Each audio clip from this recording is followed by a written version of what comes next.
Yep. Here we go. Okay, guys. So, cocktails in crypto. What is it? Is this number three? Three. Yeah. Number three. For three. It's been a while, so we probably have a heck of a lot to talk about. It's been too long. Lots happened in the last since we recorded last. Yeah, yeah. Yep. And Tron is in a different location where it's nice and warm. So, it I am during what we should be noted, now that we've started recording that it's cold across most of the US at the moment. is freezing across most of the U.S., including Yep. where I am right now and where Jeremy is. Uh, Yeah, very cold. so let's uh, And let's it let's see what we got, guys. What do you guys have? oh, I have a margarita, the reposado, and with a margarita mix that's made with blue agave Nice. that we couldn't get here in Mexico. We had to actually go drive up to Scottsdale to get. So Wow. yeah. Jeremy, what do you got? Can't can't get a margarita in Mexico. I'm baffled right Couldn't now. Um, I have a Japanese whiskey Oh, called nice. Hatozaki. I can't remember if I drank this last time. I really like it. It's a mild whiskey. I don't have a glass. I'm just gonna be going straight from the bottle if you guys don't mind. Just kidding, right here. I've got some Yellowstone bourbon, and I've got my Mango Farm glass that Tron graciously had made for me. So, uh, along with the decanter. So, cheers to you guys. All right. Cheers. Cheers. All right. So, where do we start? Well, we're in a new era. How about we start there? Kind of big picture. All Yep. the The big new changes that have era occurred. started yesterday, just for context. And what new era is that? How would you describe it? I would describe it as a new, friendlier administration, at least to crypto. Well, I would say so because the president has personally launched a meme coin, right? So, Yeah. I Yeah. mean, it doesn't get more crypto friendly than that, I wouldn't think. Interestingly, um, I mean, we talk about the legal issues, right? I mean, there are people out there, I'm not one of them that agrees with this, but there are people out there that think that a meme coin, issuance of a meme coin can be a violation of the securities laws, right? So we've got the president Yep. doing, Yep. um, it would be a painful day in any administration to have the Securities and Exchange Commission, I think, take the position that something the president did is a violation of the securities laws while he Yeah. was in office. So So Yeah. Well, how exactly is he associated with the coin? I actually don't know. I didn't look. I looked at the watch, because he's got these Trump watches. I looked at the watches, and it's just a name, image, likeness. He licensed out the name, image, and likeness. Um, Maybe it's the same deal. Because Trump had a history of doing that. I mean, here I live in New Jersey, and we've got all the Trump casinos down in Atlantic City. There was a time when he owned them, but I think towards the end, it was just all licensing deals where they got to put his name, on the building.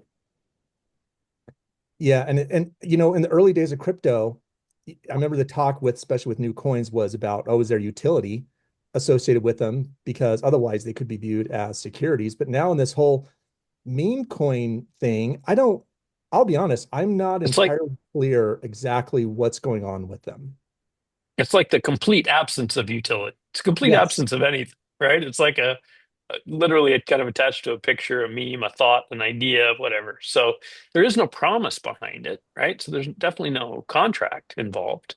Well, I looked up So terms of service, Tron, and in fact, there's an explicit disclaimer of any promise, right? But there are people who make the argument that that's not enough. There's a big debate between Coinbase and the SEC about whether a contract is even required, yeah, even though the word is investment contract, the it, phrase. it does help if you have presidential immunity, also probably.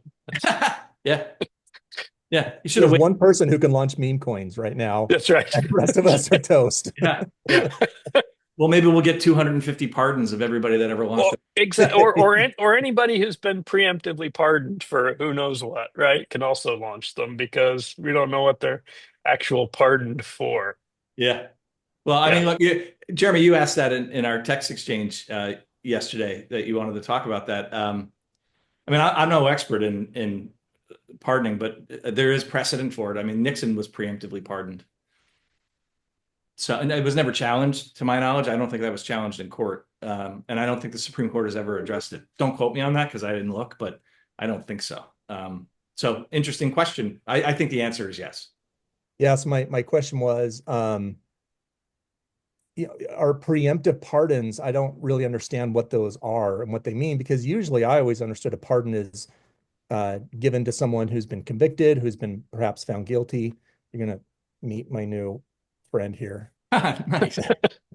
And uh, that's what I always thought it was about, not about, oh, hey, I'm going to preemptively, pardon somebody for some potential crime that may or may not have been committed. I'm just going to say anything that you could have possibly have done during this time frame. I mean, what if, hypothetically speaking, what if someone committed a crime as heinous as murder? Are they have free and clear in that time period? That like nothing applies to that person now? Only offenses against the United States, right? Murder is usually a state law issue. Okay. Okay, But so it was a federal crime? yeah, the president can only pardon for federal offenses. Okay. But I mean, murder can be a predicate act to a lot of other crimes like RICO and other things. So yes, I mean, it would absolve you of potential liability or being indicted for that kind of crime. I'm just looking at the pardon power now. It says he shall have the power to grant reprieves and pardons for offenses against the United States, except in cases of impeachment. So textually, it's not specific. Do you think these pardons that happen, but which by the way, on the last batch, I saw a clip where Trump said that the last batch were done while he was giving his speech. Like in the Yep. last, he wasn't even aware that they were happening. They were that last minute. Um, Yeah. so do you think these will get challenged in any way, or it's just going to be is what it is? Nothing can be done.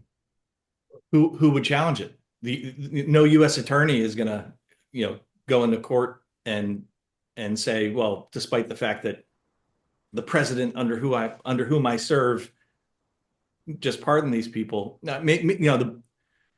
Actually, no. I mean, it's Biden that did the pardon, so Yeah.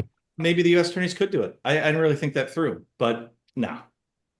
Unlikely. It seems like it should be tested. It seems like the I mean the Supreme Court had legit concerns of doing absolute presidential immunity, meaning not unrelated, because they were asking for unrelated to the presidential duties and all that kind of stuff. And they had legit good questions, which is like, hey, what if it was just someone just being, whatever, doing horrible things, and did they just get absolute 100% immunity? And they were asking those types of questions. It seems like that you potentially have the similar type problem where you just pardon you get in as president and then pardon a bunch of cronies, right? And that seems like a big risk.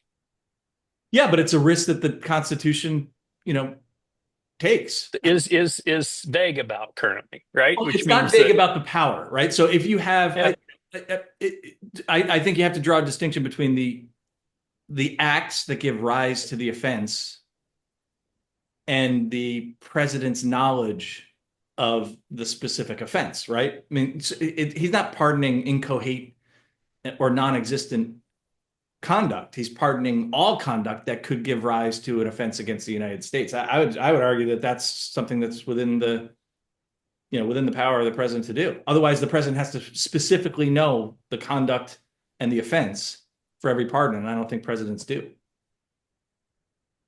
yeah, no, it does seem like it should be for we should still find out whether it was a crime or not, right? They just may be pardoned for that crime ultimately, but it seems like we should know what they were pardoned for as opposed to a generic. Because I mean, it also leads to kind of really the situation that we have now, which is, I mean, you can destroy evidence of crimes and things like that, and you're just kind of pardoned for all of it, right? Without even being, um, because the crime of covering up the crime can be, also there, right?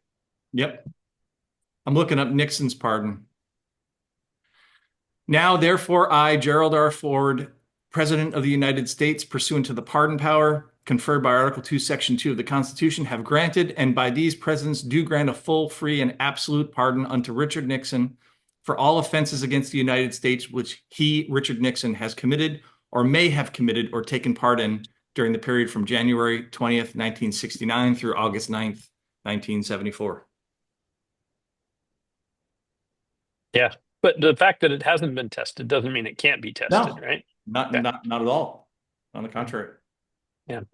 The other one I heard was that they pardoned the people that were kind of like didn't go to the Vietnam War, protesters and things like that. So that was another one that was kind of preempted. Yeah, and I mean, Trump pardoned all the or pardoned or commuted all the J6 folks too. Yep. Yep. Yeah, and Yeah, my that's feeling, there was one name that was pardoned that I was not really happy with. That was Fauci. I'm pretty opinionated on him, but at the same time, I remember Trump was asked during one of the interviews during the election season about whether he would go after, say, Hillary, for example. And, he said no. He said, it's not good for our country. Even if someone is potentially guilty on something, I'm not going after them. And at, I think that's probably the right path. I don't like the precedents that's been set in the last 4 years of the lawfare going after political opponents. I would honestly rather see a discontinuation of that and an end to it. And so, as much as there are like an individual that was pardoned that I would love to see something happen to, maybe it is time for us to move on and just get past all that. So just end the precedents, end the cycle here. It stops here so that we can hopefully get past that kind of garbage that we've had to deal with in the last 4 years. Yeah, so look, that's what go ahead, Trump. yeah, that's one take. The other one is without accountability may have caused the last 4 years, right? Had there been accountability for stuff that was going on, we may not have had the same outcome. Yeah, look, my personal view is that there's been across the board, there's been a breakdown in, I'll call it the cultural constraints on things like the exercise of power, inappropriately, lawfare. You see it, Congress people, insider trading. There's no statute that prohibits it, but who in their right mind would think that it's appropriate? Right? We've lost that Yeah, threat. yeah, We've gotten yeah. to where people don't have personal decorum anymore in the political climate, and it just seems to me that that's a change. I don't know. I can't pinpoint when it was that the change happened, but it's almost like just institutionalized grifting going on. Yep. Yep. And that kind of mindset extends, I think, to into every aspect of the political sphere. I mean, U.S. prosecutorial discretion, for example. U.S. attorneys not bringing cases, even though it may be a technical violation of the law, because just about everything is a technical violation of some law somewhere. Yeah. And that discretion, used to be exercised judiciously, and now it's being exercised sort of in the opposite direction. Politically. Yep. Yeah, and that's a great point. And that's the one thing I felt like that was missed during all of the kind of prosecution that was going on against Trump and others was that discretion piece. Because I'm not a lawyer, Doug, in case you were unaware. And but I mean, whether or not Trump committed a crime of some sort, and I know like around his case up in New York, it was quite convoluted whether he had or he hadn't. At the end of the day, it does come down to discretion. And I use that as an example, or to use an example, when I drive home and I pass a highway patrolman that's sitting in the median and I'm going 5 over, I'm technically breaking the law. Now that officer has discretion. Do I pull this guy over or someone maybe who's doing something worse, maybe someone who is going 20 over? Even though I am technically breaking the law, doesn't mean that you're going to get pulled over every single time that you drive past an officer. They're going to use that discretion of whether or not, they're going to pull you over. And so I feel like with this, okay, maybe Trump, again, I don't know the details. Maybe there was technically something he did to break the law, but at the end of the day, it was a choice by people it was using their discretion to go after him. And I think it was a bad precedence, and I'd love to see it end. Yeah, I have this saying that that I've used in the past, and it's this: people need to realize and appreciate that pendulums swing, and when they swing back, they hit hard. Right? It may be if you do something because you're politically motivated to do it, don't be surprised when somebody comes back 4 years later and with the same political motivation hits you back. I would prefer that we eliminate that political motivation throughout the system on both sides. Yep. Yeah, 100% agree. And this is a risk I feel like right now as well, because even though Republicans, I would say, have a mandate, um, whenever a party gets that kind of power, it does swing too far in a direction. And then they'll take it too far, like, oh, look, we can do whatever we want. It'll go too far and then it will swing back. And, I understand it's tempting to say, hey, we have a mandate, we can do what we want, we control the House and the Senate, right? As well. So, I mean, we can pretty much do what we want to do.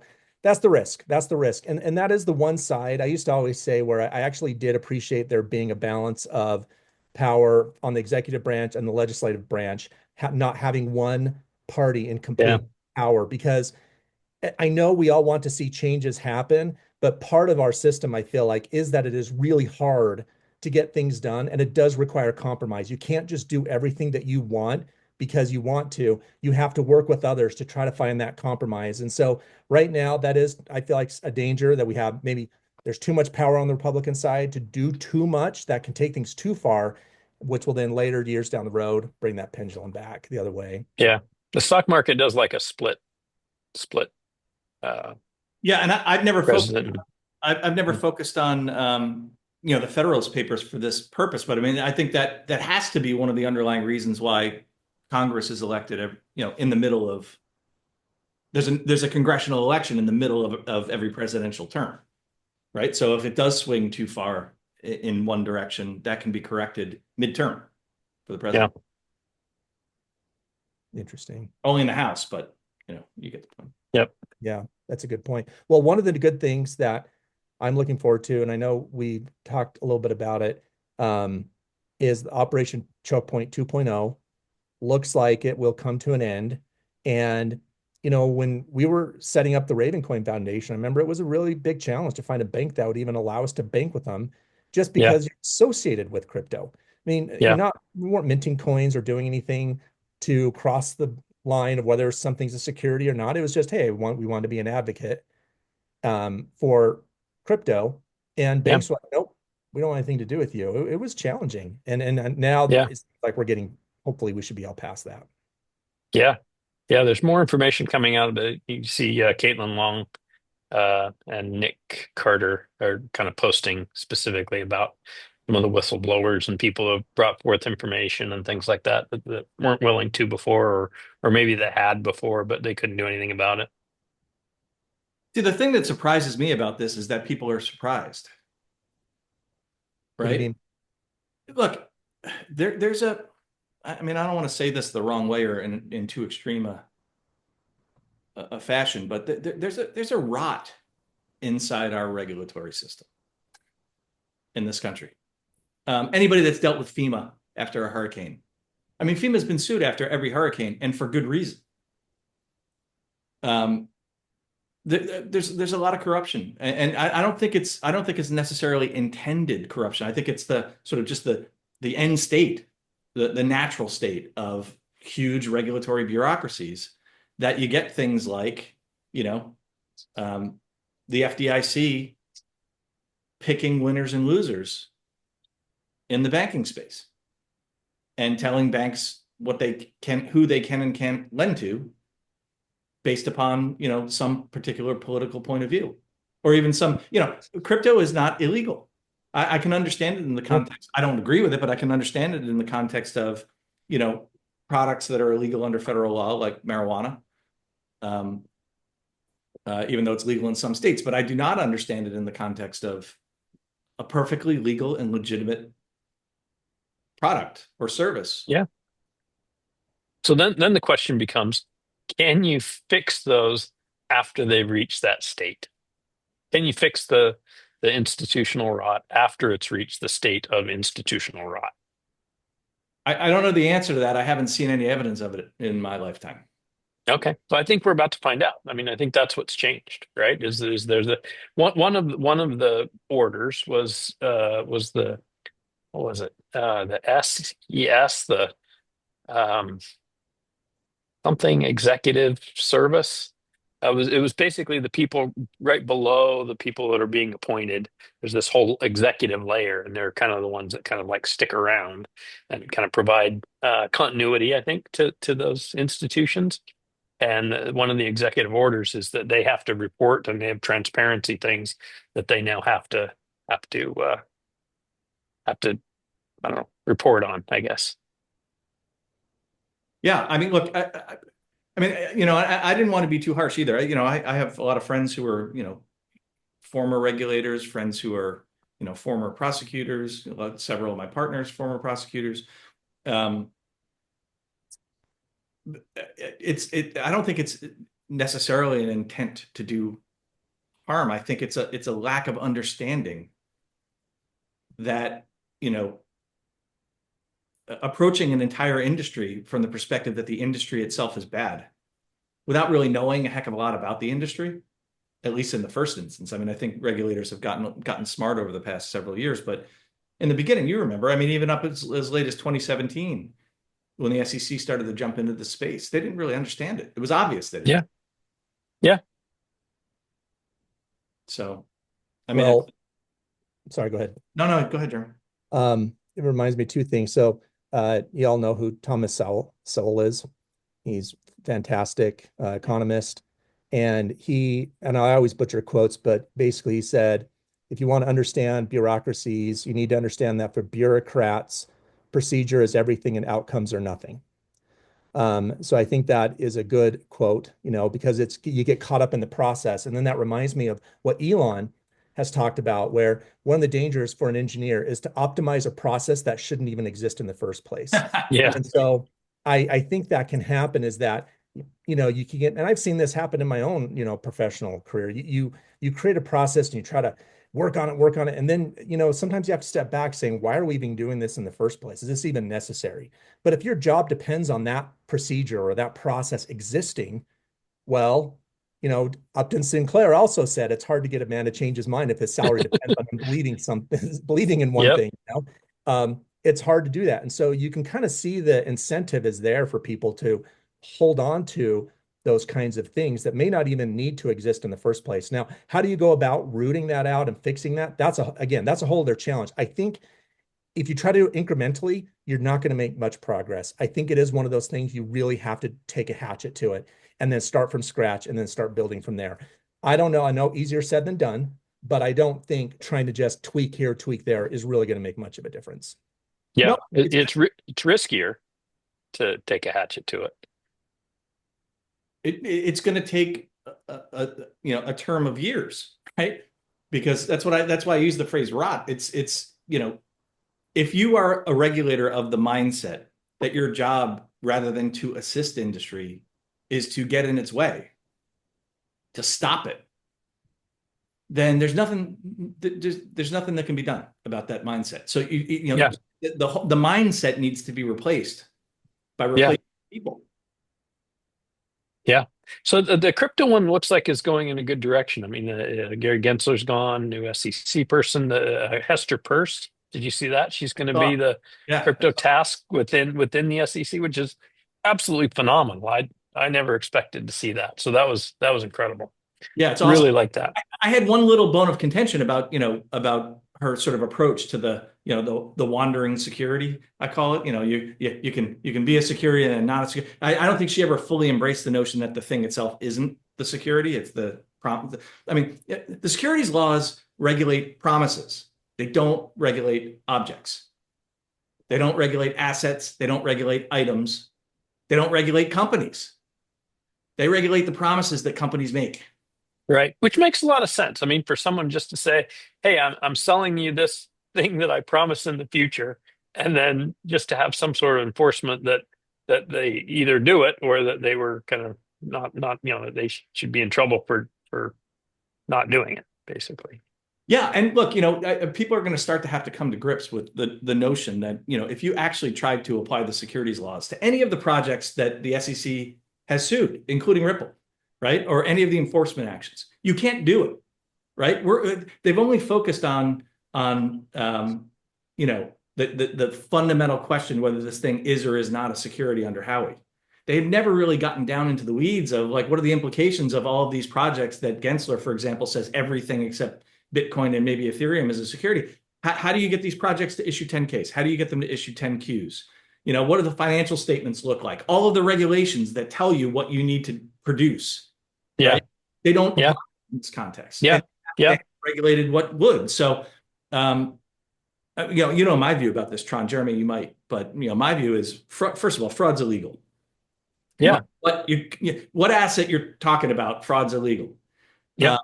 And beyond fraud, we should just regulate specific problems that are identified with targeted regulations that address the problem. Because applying the securities laws in a blunderbuss fashion to crypto, even if the things are securities, which, the things themselves, my view is they are, it doesn't make any sense. There's no sense behind it. So why are we even talking about this issue? There should be a discussion about what are the problems and how do we solve them. Well, I mean, you could make the argument now that you couldn't maybe back in 1930s, but you can make the argument now though that the promise is an immutable promise, right? You put it on chain, and that if you're violating that promise, that it's fraud, right? And so that's something that couldn't have existed before, right? Because the person that's making the promise, right, they disappear, they say they didn't make the promise. I mean, there's all kinds of things that, the promise wasn't widely published, right? It was maybe that making that promise to knocking on some lady's door with a certificate saying we promised to, build this railroad or something like that. But that changed, right? This promise can be published and published in such a way that, when you're buying it, you're buying that promise, and then the fraud laws take over. Right? Yeah, but in some sense, the promises they're talking about. I mean, look, what is Howey when you break it down? In reality, what is Howey? It's if you give me money, I'll use the money to do stuff, and by doing stuff, we're all going to make more money. That's the problem, right? And but very very specifically though, right? I mean, if you buy this property will grow the oranges, pick the orange. I mean, it was a very specific promise. So if you made that very specific promise, right, on a PDF that was immutable, right, and then you don't, then that's fraud, right? And so where is the need now for this? Where I would argue it was needed before, where some guy with a certificate just argues, I didn't make that promise, so I just sold this piece of paper. And then the lady says, no, you said you would build this railroad and a whole bunch of other, you told me all this kind of stuff. And I didn't tell you any of that, right? So you have like this, who knows, right? And now it's like, and so at that point you'd have to say, well, we need a law that says, they're going to have to register, they're going to have to say what the promise is, they're going to have to, there's a whole bunch of like these things that you have to do because it's a security that may not be necessary now, where you can just say, hey, no, what you're buying with the token is written down. Make sure it's written down and immutable. And now there's fraud involved if you're not honoring the promise. Whereas you kind of needed an entity to say, why are we doing 10Qs and 10Ks and all that kind of stuff, right? What's the reason? Oh, you're asking? I mean, the reason is, to increase the amount of disclosure so insiders don't have information that third-party extra purchasers of the securities do not have. I guess that's still fair, I guess, on the business side. That makes sense. Yeah, but I mean, again, though, application of the securities laws to capital raising on the blockchain is no different than historical applications of the securities laws. They should apply, right? Or they should not. But they should. The question whether they should or shouldn't apply has nothing to do with that it's blockchain. It's just securities laws effective and good. And I think in Yeah. general they are, because we certainly don't have a stock market in this country that's lacking for uh, investment, right? But when you then try to transition your mind from that capital raising exercise to which the securities laws clearly apply, and then start talking about, this is back to the Hester Pierce thing, start talking about the object of the investment contract, right? That's where they Yeah. got it wrong. And they got it wrong from the beginning. And even the great ones like Hester Pierce, the ones who are supporters of blockchain and innovation that comes from it, still don't seem to fully grasp or appreciate that distinction. And it's so critical, because if you cross that line, then just about everything is a security, right? As long as I mean, my graham cracker example that I took from the Graham's case, but from the Yeah. Trump case, but if I'm Picasso, right, and I Yeah. sell my first painting to you, Tron, and while I'm selling you my first painting, I say I'm going to take the proceeds from this painting. I'm going to buy paint. I'm going to buy brushes. I'm going to paint a couple of more paintings. And by the time I die, you may expect, based upon my skills and the fact that I said I was going to buy paints and brushes with your money, you might expect that I'm going to paint a heck of a lot more paintings, and that my body of work is going to increase in value, which it did, right? That doesn't make Picasso's Right. securities. It might make my Yeah. promise a security if I'm Picasso and I make an explicit promise to you, or if the circumstances are such that the implicit promise is readily ascertainable. But barring that, right, there's no securities laws application at all to the artist and the artist's Yeah. promise. And there's clearly never was, never will be, and shouldn't be application of the securities laws to the art itself. Yeah. So Yes. in that It seemed like example, it started to be whether or not somebody sold something. It was kind of Right. how it ended. Yeah. Right. Which is like, then gold and Yeah. art, Beanie Babies and collectibles and Mickey Mantle rookie cards and everything else under the sun. I mean, people buy, not every investment is a security. People buy things expecting them to go up in value all the time. Yeah. People buy classic cars expecting they'll go up in value. Cars aren't securities. The Continental is one of the principal cases in the 10th Circuit in this field. And that was about beaver pelts. Beavers are never securities, no matter how you slice it. You know? was there a pun in there?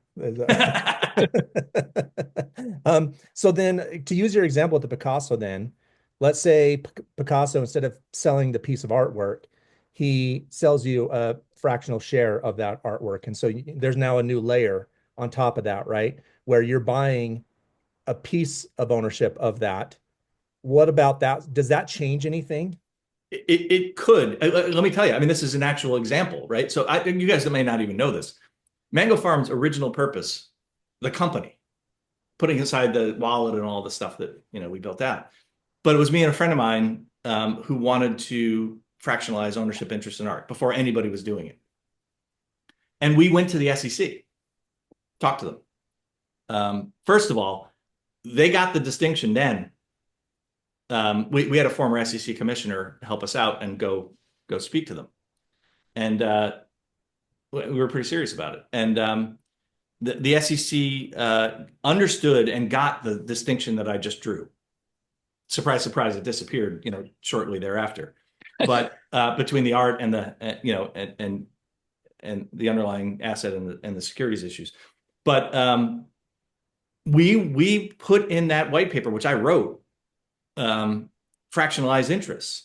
And I articulated the position in that document that a fractionalized interest in art is no different than a husband and a wife owning fractional shares in their home,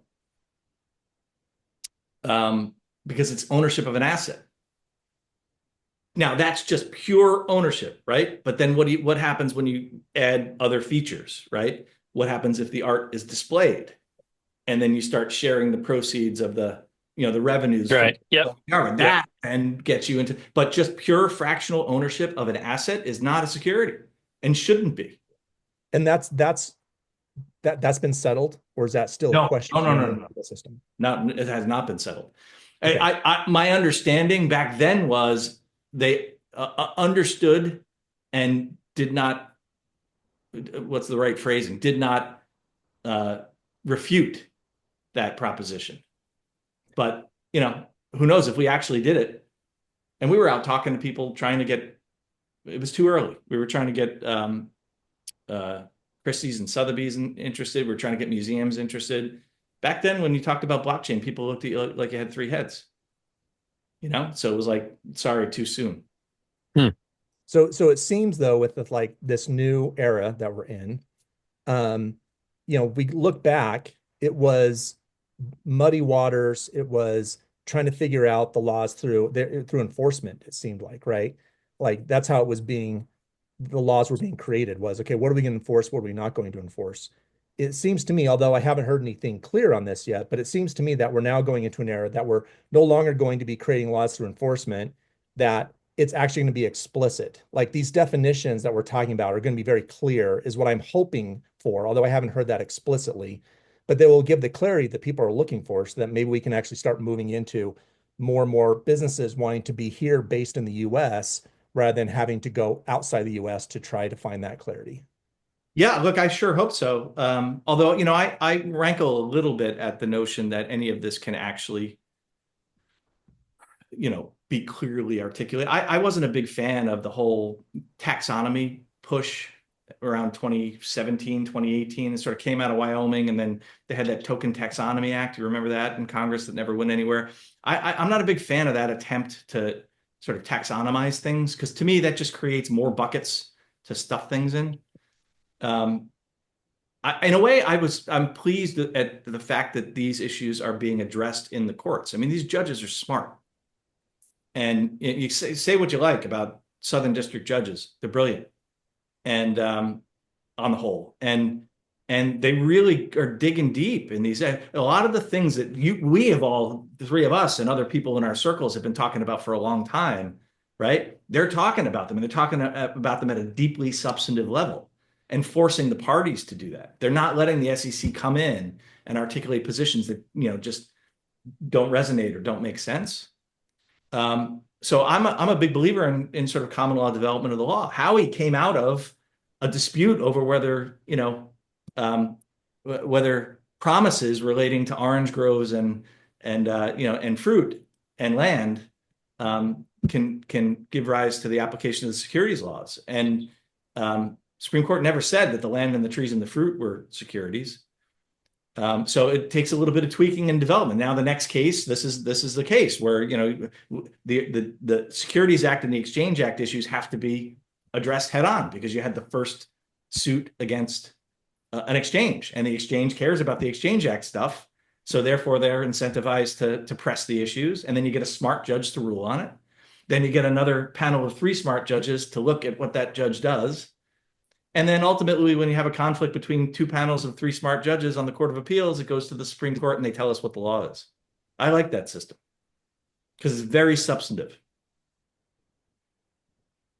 I know I just rambled about sort of legal process for 10 minutes, but anyway, No, But don't you think it would be better though to have the SEC come out and say this is what we say, these are the rules of the road, right? You'd still have stuff go to the court if people were saying thinks the rules of the road were wrong. I agree, Tron, but Right. my problem in general with putting that into the hands of the SEC is, when you're a hammer, everything looks like a nail. And that's what we got. Now, maybe this is going to be a different regime, but I mean, you even had a turf war between the SEC and the CFTC, over regulation of the entire space. And I mean, you've got, on two different floors of the Treasury Department, it's either money or property. It's property. Yeah. IRS is Yeah. protecting, and it's money from. Yeah.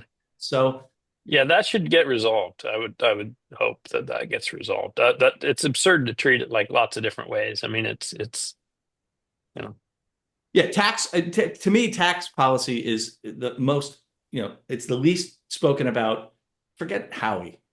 Bitcoin, the tax policy of the United States government changed the nature of Bitcoin. You can't use it yeah. as a medium of exchange. Can't be used as a medium of exchange. You can't use Bitcoin like you use your credit card, and never will be able to, because it's a taxable event every time. That Right. is way more important to the growth of the space from where I Yeah. sit than whether something is or is not a security under Howey. Yeah. So what do Well, you all go ahead, Tron? there's at least discussion of whether or not that should change. I don't know if it will, but there's at least discussion of it. Yeah, it's a tough issue, right? I mean, you these things, some people do hold these things for investment purposes, right?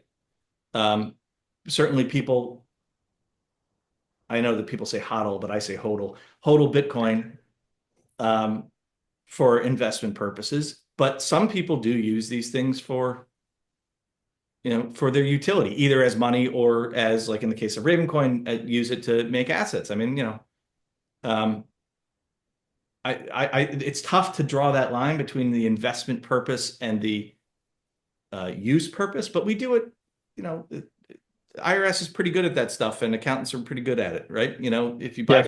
foreign currency for investment purposes, it's treated one way. And if you buy foreign currency so you can go to the grocery store in England, it's treated another way. Yeah. I mean, gold is gold, the metal is a pretty good analog to what it is, right? There's people that hold it for both reasons, but you can also trade it for things, right? Yeah, but I think Not many. gold is not, people don't actually use gold for that purpose anymore. But I think if you trade gold for another thing, it's treated the same way that Bitcoin is now. It's property. I'm not a tax expert, but that's what I think. Yeah. There was an interesting, I don't know if I'd call it an experiment here, Tron. I don't know if you saw this here in Utah, where somebody was making gold leaf bills Oh that yeah, have goldbacks. I have gold some. backs. Yeah, Yeah. I have one as well. I met one, Florida has them now. Wyoming has them. Utah has them. and they're Yeah, recognized as currency for as a medium of exchange, correct? they are because of a change in Utah's law. Okay. Utah did that law quite a while ago or whatever. So you can, they would say it would be currency. Yep.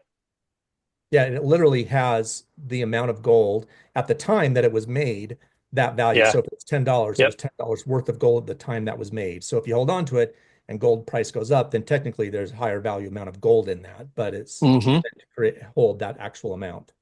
Yep. Yep. They cost more than the amount of gold in them, but the denominated amount of gold that's written in the corners is, yeah, the amount of gold I think at the time. Yep. Yeah.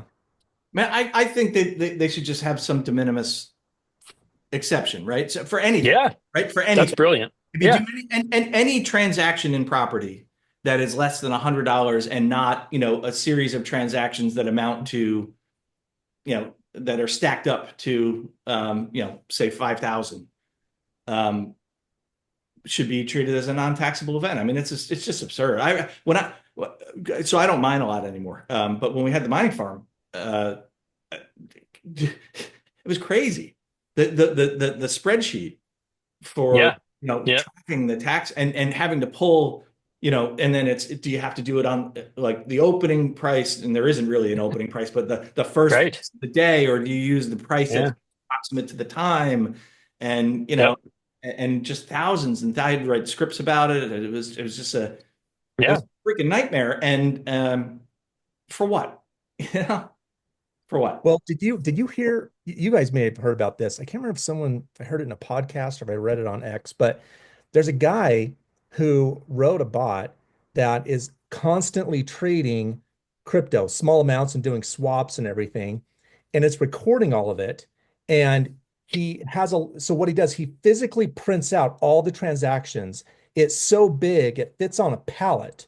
And then he ships the entire pallet to the IRS with every single transaction that is done. And they apparently have to go through it. And of course, I'm sure as a retribution, he'll get audited nonstop. But he's like, I'm keeping track of everything. They want to know everything. And here you go. And he said it costs him, X thousands of dollars a year to do this, but he feels like he's doing it as a service to the industry because of how ridiculous the reporting requirements are. Have you guys heard about this? I didn't, but that's sort of the equivalent of the people who pay their taxes in pennies, right? Yeah, it's exact same thing. Yep. But look, this is where the policy piece. Well, I'm not in my class. My class is blockchain law, cybersecurity, and policy, right? And I always use this phrase when I'm going into policy. This is where the policy piece comes in, right? Where we have to talk about, what makes sense. Is it really worth it to impose this significant burden on an entire industry, a paperwork burden for de minimis amounts of tax. I mean, taxing minor transactions in crypto is, not a big source of government revenue, right? So Yeah. should we do the should question? Maybe current rules are that you must, right? I actually think that that's probably correct. But the question, well, until El Salvador started using Bitcoin as its national currency, and then there's an argument that it may actually be a legitimate foreign currency. But do we want that? And that's the kind of stuff I'm really hoping this Congress does. The problem is Yeah. once you start throwing meat in the sausage machine over there, you never know what the hell you're going to get out of it. Yep. Well, and to put on my economist hat, um, you guys have heard of modern monetary theory, which MMT, right? Which Yeah. is essentially you just print the money that you need to spend. We live in that already. So, it really does beg the question. Okay, yeah, I understand there used to be a time where you did have to collect taxes as a government to source as a revenue. Now, why do we even do it anymore? Why do we collect taxes at all? Why can't we don't collect enough taxes to pay for everything that we do. We're already printing money to fund our government. Why do we even have the IRS? Why do we even collect taxes? Why do we even have any of that system now? And so to me, I think it's a dangerous path, but we're already in there. We're already in that era where we're printing money to operate anyway. And it seems to me, I don't understand why we collect taxes anymor. You know, I don't want to doesn't be make sense in this cynical. world. I don't want to be cynical, Jeremy, but hey, if you're a government, why not do both? Right? I mean, Because it gives them a there are, tremendous amount of power it's the over it. Cantillon effect, right? If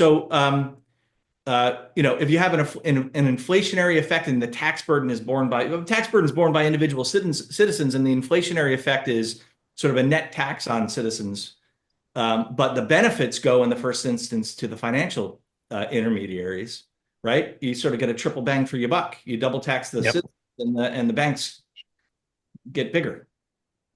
Well, it makes me wonder if it's taxes are really now more of I mean, just so wealth redistribution mechanism, more than anything else. Because perhaps, if you look at It is.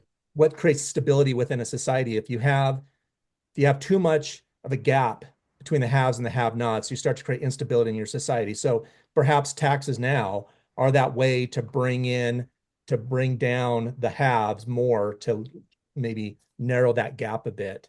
I think To it is the printing is not as progressive as the tax policy, right? Where they're taxing higher rates for people who make more. People who don't save and don't make much don't pay any taxes, right? They get their exemption and then they don't have savings, so they're not paying any taxes. But printing, right, will basically increase the cost of what they're purchasing, and they don't get any benefit from that. So it does allow them to pull levers and change values and things like that to kind of incentivize the behaviors that they want, right? With the tax thing, you can say, oh, you put solar panels on your roof, you get this, and if you insulate your house, you can take this off, and if you buy an electric car, you get this much back, and things like that, right? And so that doesn't exist in the money printing scenario. I Yeah, had a debate with one of the main MMT. I didn't even know that I was having a debate with one of the main MMT people, but I was some PhD in England, and on Twitter or on X, and I really got in because I'm old school. I stopped paying attention to economics long before MMT existed, right? So, but I was, pretty neck deep in this stuff many years ago. And this guy, I got into it with him about his model. It was a really fascinating discussion. We were talking for a couple hours on X. But I just think it's crazy talk. Not to understate it. I think it's absolute insanity to think that and his model, there were issues with the model. But in the extreme scenario, right, where you just print unlimited amounts of money,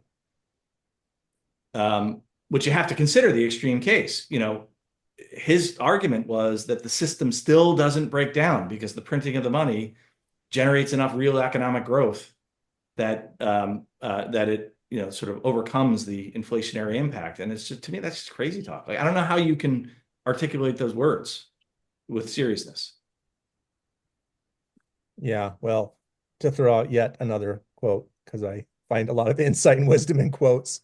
Yogi Berra said, in theory, there's no difference between theory and practice, but in practice, there is.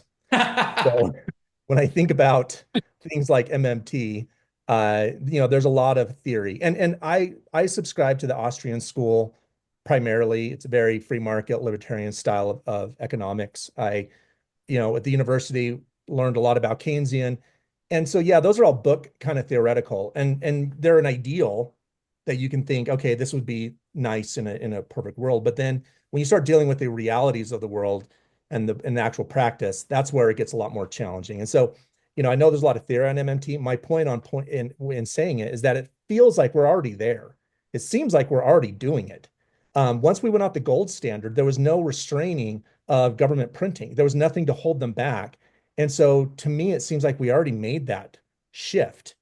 And not saying it was a good or, I mean, I think it's a bad thing because look at Yeah, I what's think now with their deficit for sure.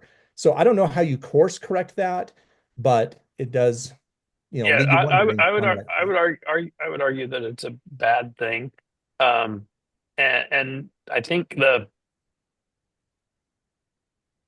disadvantage, I think, of it, if you're switching to one, for example, the disadvantage of it is it would incentivize going into some other money, right? Some other asset, that kind of thing. I mean, in fact, really, I would argue Bitcoin is that, real estate's that, things like that. And there's already sort of this, tension between people who are able to afford houses and people who will, feel like they will never be able to afford a house.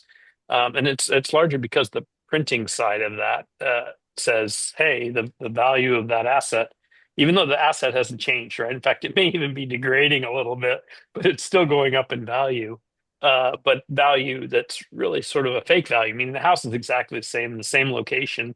What's changing is the value of the money is decreasing, right? And so it appears, since you're measuring in dollars, right, that you've increased, right? Whereas, if you were measuring in houses of that same type, it hasn't increased at all. If you're measuring in Bitcoin, it's actually gone down in value, right? So it depends on where your measuring stick is, but I think it would incentivize moving to that type of asset and not storing anything in dollars.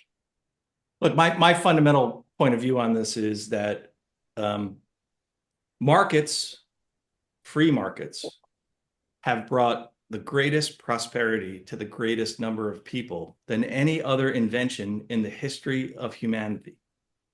And when you monkey with that, you should only do it for a damn good reason. And I have a couple of just principles that I've sort of formulated in my head over a lifetime. A couple of which are, centrally controlled markets are not markets, right? That's one. Two, committees of people with no economic skin in the game make bad economic decisions.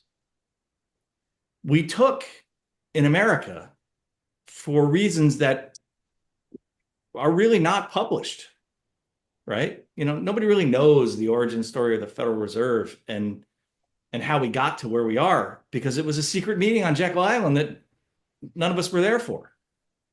But we took, in a supposedly free market capitalist society, we took the most important asset, our money, and put it into the hands of a centrally controlled Soviet-style command economy. The value of Yep. our money is set, fixed, regulated by a bunch of people sitting around a conference table. Yep. It baffles me that anyone can think that that is an idea that over the long haul is a good thing. We have we have the equivalent of bread lines in our monetary system right now because of the ineptitude of that committee. And an apple costs twice as much as it did a year and a half ago or 2 years ago because of it. Pricing is the metric. It's the mechanism by which Yep. Friedman's got this great, thing about, pencil and, how all the different parts come together. Have you ever seen that? It's so awesome. But his fundamental Yeah. thing was the glue that binds all of the economic actors that are responsible for making that thing, that pencil, Yep. together is the pricing mechanism. But you have to price against something, right? And if you price against a centrally controlled object, money, paper, you've sort of put the cancer right at the heart of the system. It makes sense to me. And I think, I get the whole, you had economic boom and bust cycles and it needed to have some regulation. You can do that with open market operations without going to the extreme that we've gone to in terms of money printing. But MMT makes no sense to me. And maybe I need to educate myself more about it to see. I mean, I just view the whole concept as like, just how can you even, why should I even spend my time trying to learn about this? Because it's just so idiotic at its core. But So I agree with all those free market principles, and I agree that you put these different constraints on them, and you can almost figure out where the issues are going to be, right? You can say stuff like, "Well, let's just force eggs to be cheaper," and then all of a sudden you realize, well, that's not going to create more eggs. That's just going to we're going to have egg shortages because eggs the cheaper protein. I mean, you can instantly kind of see the ramifications of doing really really stupid things that are intended to help people buy eggs, but you can kind of no, it's going to do the opposite, literally the opposite. And a lot of people understand that. I mean, you look at some of the crypto people and Eric Voorhees and stuff instantly comes to mind. It has a really good kind of not just an understanding of it, but a way of communicating it that's pretty clear. He's a really smart guy. To me, it's very simple, right? This creates, I have issues with voting for this reason, right? Because voting, you don't have actual skin in the game, right? But markets may be imperfect, but they are the least imperfect solution we have. Because if you have $5 in your pocket and you pull that $5 bill out, and you had to work hard to make that $5 or the 5,000 or 50 or 100 or 500, whatever it may be.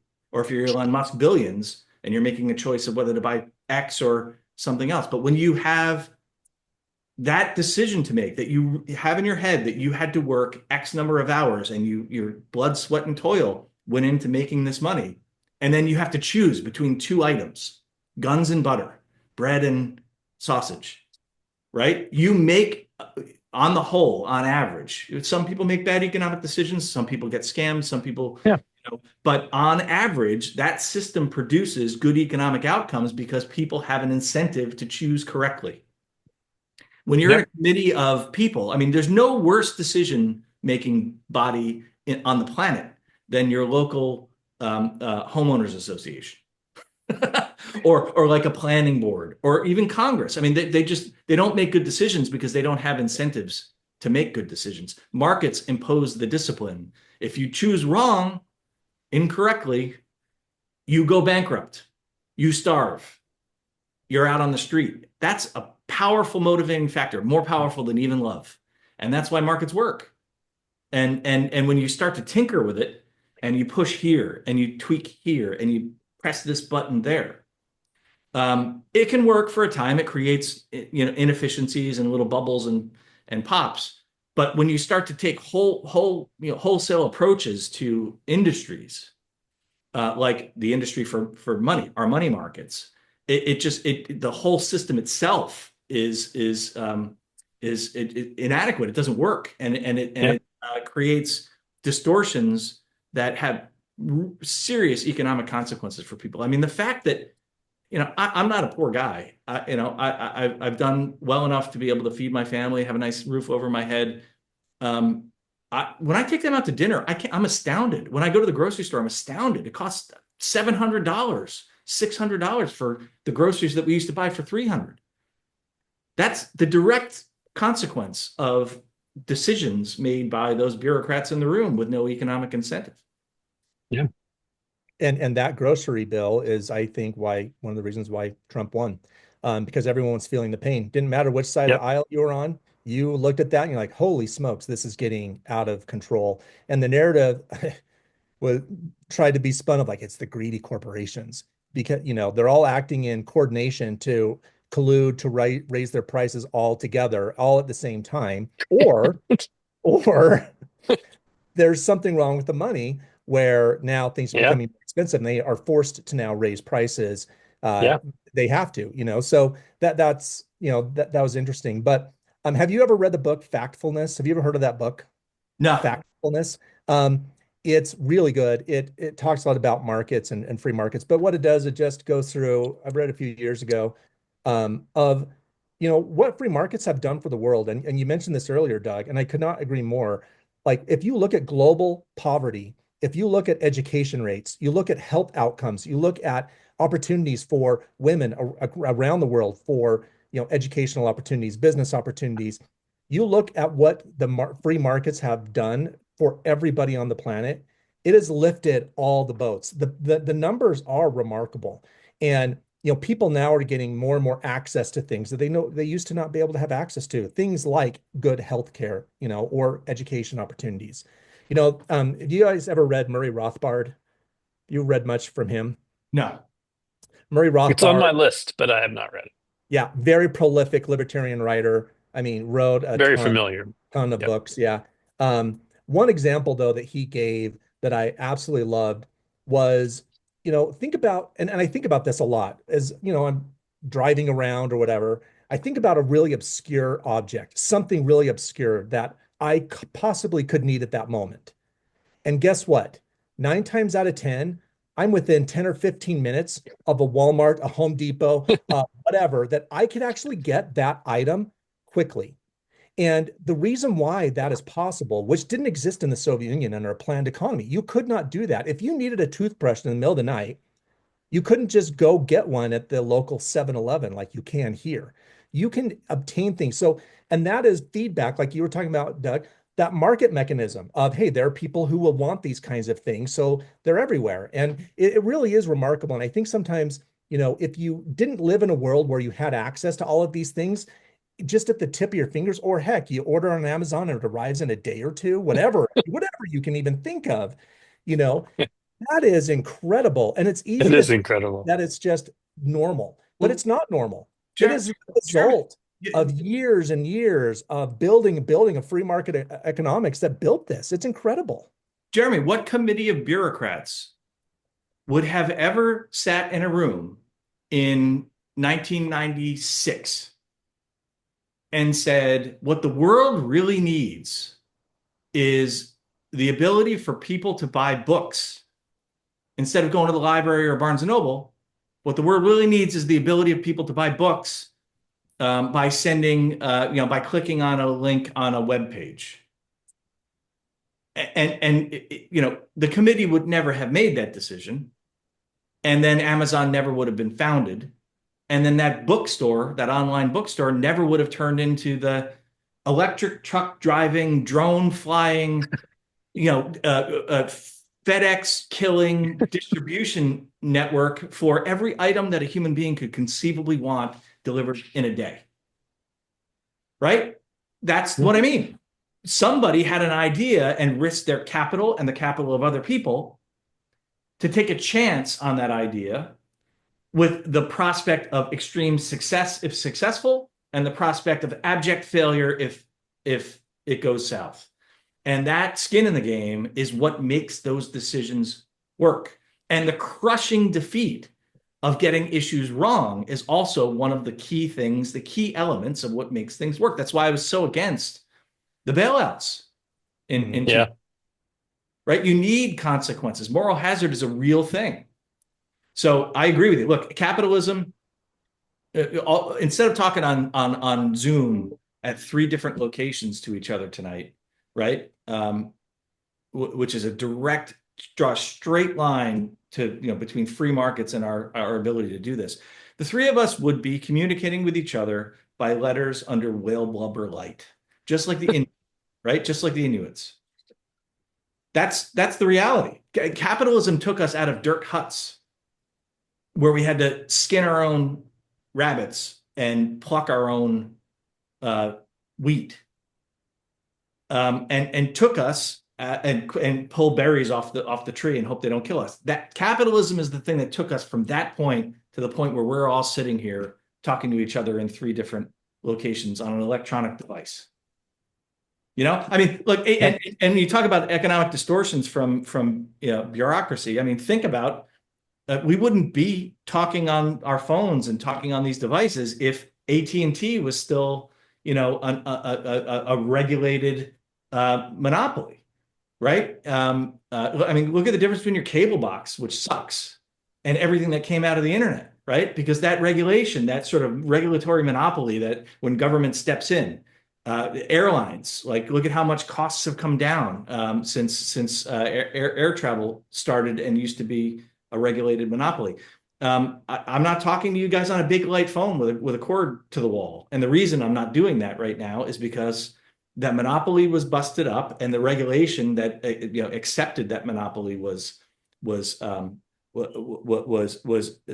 eliminated, and free market competition was allowed to go into the telecommunications space. Draw a straight line from that day to this, which enables us to talk to each other on Zoom.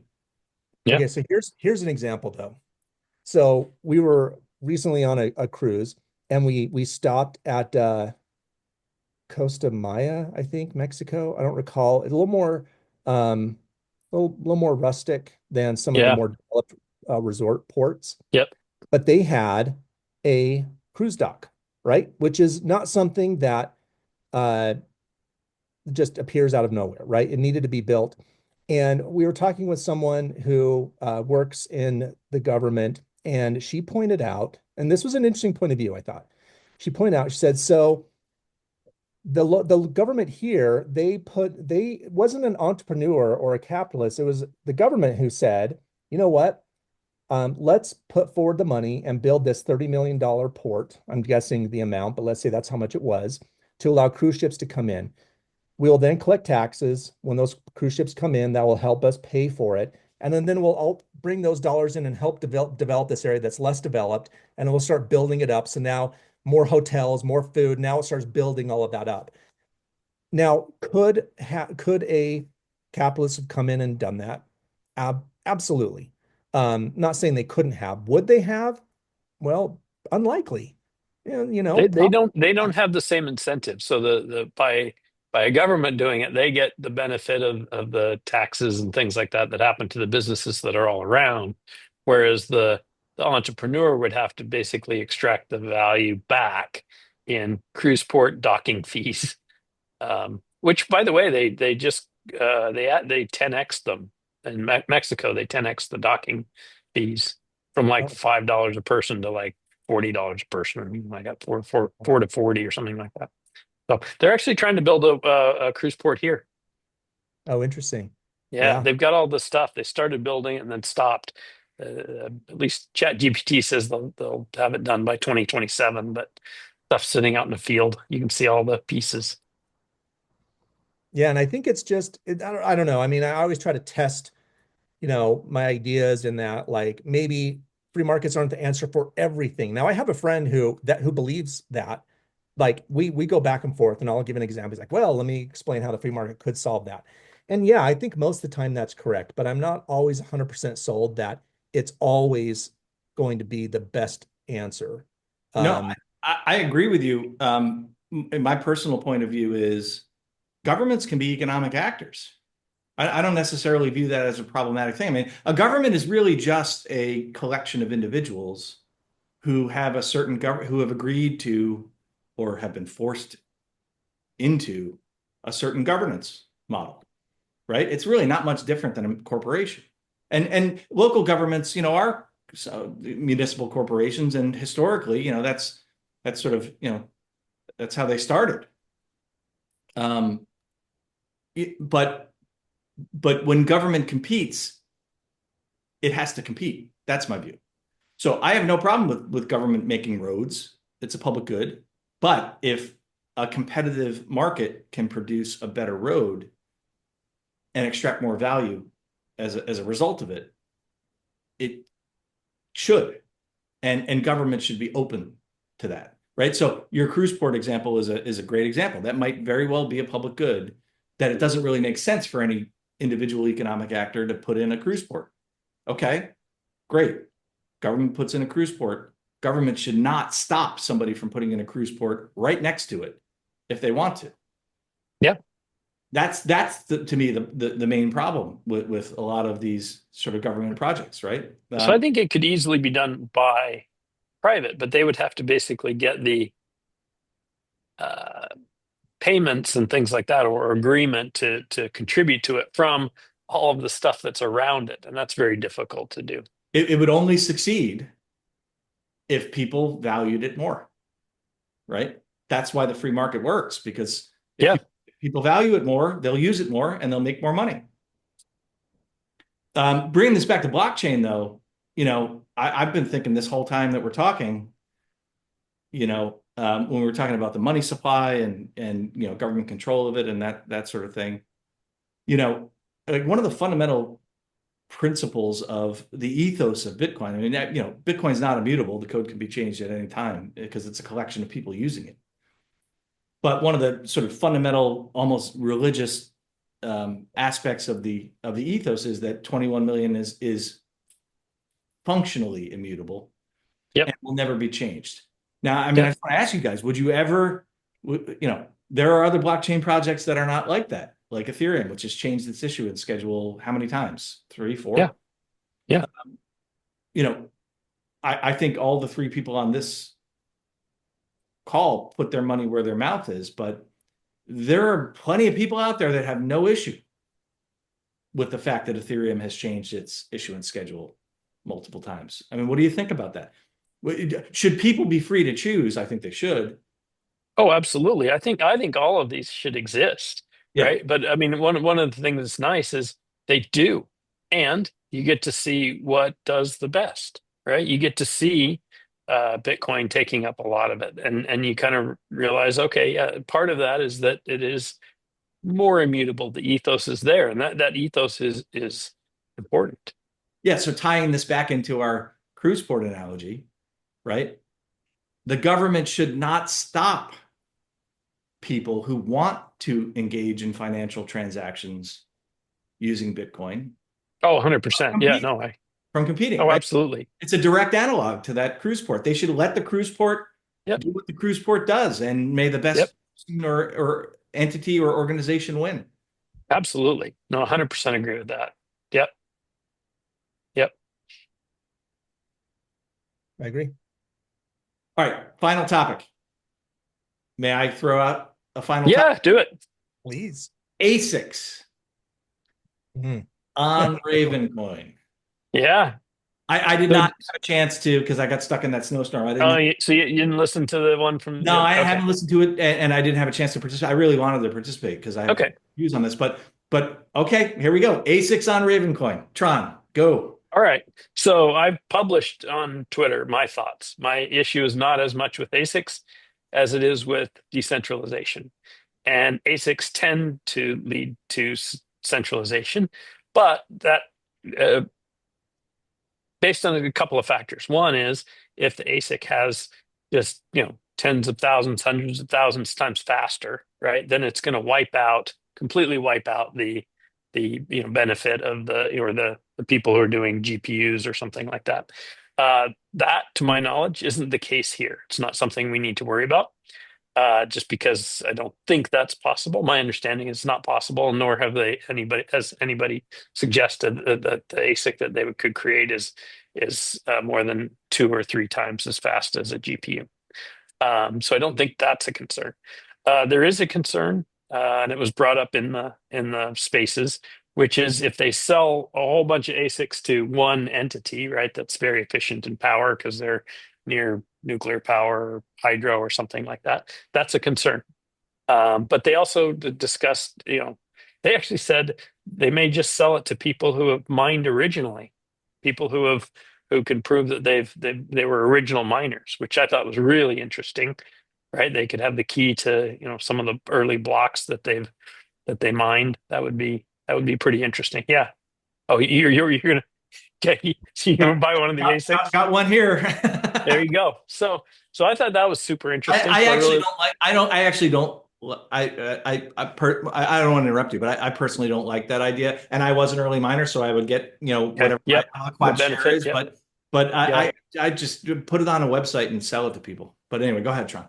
Yeah, but the concern is that some bigger, a legitimate concern is that one entity or a couple of entities end up buying a lot and have more efficient power and end up dominating the network. So that's my concern. So I've kind of agreed that like let me flip to the other side. There's actually some advantages to having an ASIC, and that is it provides a floor to the mining. So if, and I use this hypothetical on the spaces. So let's say there was a a GPU coin that just came out, got a huge value, right? And so it's super profitable to mine. So profitable that people are like, I can't continue mining Raven. I got to jump over and get some of this other coin because it's just like it's just worth so much, right? So they jump over and do that. If everybody jumps off, right, because it's so profitable, then the value, then the security of Raven drops. Yeah, And ASICs, I used to flip between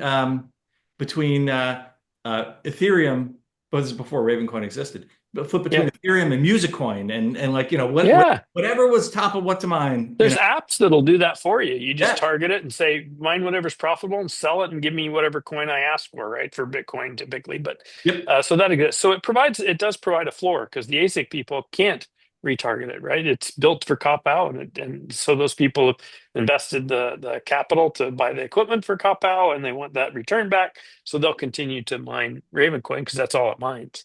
And so it does provide a floor, security floor to Ravencoin. So that's the advantage of having ASICs. The disadvantage is just decentralization. And so if that can be solved or doesn't become a problem, then it seems like it's okay. Jeremy, you want me to go or you go? Well, no, I'll go. I don't have quite as many thoughts as Tron, so I'm sure I'll be short. Um, but you mentioned earlier about uh, limits, coin limits, like on Bitcoin or Ethereum, and it's giving us the opportunity to see like what works in which scenario, which one works by, well, we kind of have that same example here with Bitcoin. Bitcoin, ASICs went onto Bitcoin. Would you say Bitcoin now is sufficiently decentralized, or would you say it's centralized? I You would know, say okay, so sufficiently it is I would argue that it's probably less decentralized than Ravencoin. yeah, I would agree. I would agree. And And then ASICs, because of ASICs, right? If it was because of still ASICs, GPU mined, absolutely. yeah. Yeah. But what harm has it caused to the Bitcoin ecosystem? Um, I'm not entirely sure if it caused harm when ASICs arrived on Bitcoin.